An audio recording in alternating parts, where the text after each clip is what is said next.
মধ্যপ্রাচ্যের উত্তেজনার মাঝেই উত্তর কোরিয়া জাপান সাগরের দিকে প্রায় 10টি ব্যালিস্টিক ক্ষেপণাস্ত্র নিক্ষেপ করেছে।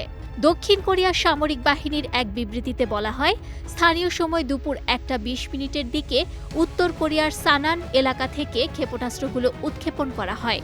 ক্ষেপণাস্ত্রগুলো প্রায় 350 কিলোমিটার দূরত্ব অতিক্রম করে জাপান সাগরের খোলা জায়গায় পড়ে। দক্ষিণ কোরিয়া ও যুক্তরাষ্ট্রের কর্তৃপক্ষ ক্ষেপণাস্ত্রগুলোর সুনির্দিষ্ট ধরন ও সম্ভাব্য কার্যকারিতা যাচাই করছে। জাপানের প্রতিরক্ষা মন্ত্রণালয়ও এই নিক্ষেপের বিষয়টি নিশ্চিত করেছে। তাদের মতে, ক্ষেপণাস্ত্রগুলো সর্বোচ্চ প্রায় 80 কিলোমিটার উচ্চতায় পৌঁছানোর পর জাপানের আঞ্চলিক অর্থনৈতিক জলসীমার বাইরে পড়েছে। এদিকে দক্ষিণ কোরিয়ার প্রেসিডেন্টের কার্যালয় এ পদক্ষেপকে জাতিসংঘ নিরাপত্তা পরিষদের প্রস্তাব ভঙ্গের চরম উস্কানি হিসেবে অভিহিত করেছে। পিয়ংইয়ংকে তারা পুনরায় এ ধরনের উস্কানিমূলক কর্মকাণ্ড বন্ধ করার আহ্বান জানিয়েছে।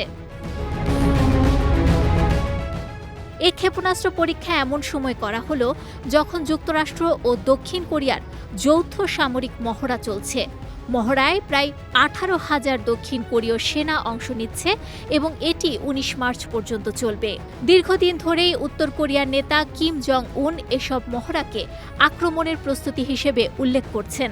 সম্প্রতি তার বোন ও ঘনিষ্ঠ সহযোগী কিম ইউ জংও সতর্ক করে বলেছেন, এ মহড়া গুরুতর ও অপ্রত্যাশিত বিপর্যয় ডেকে আনতে পারে।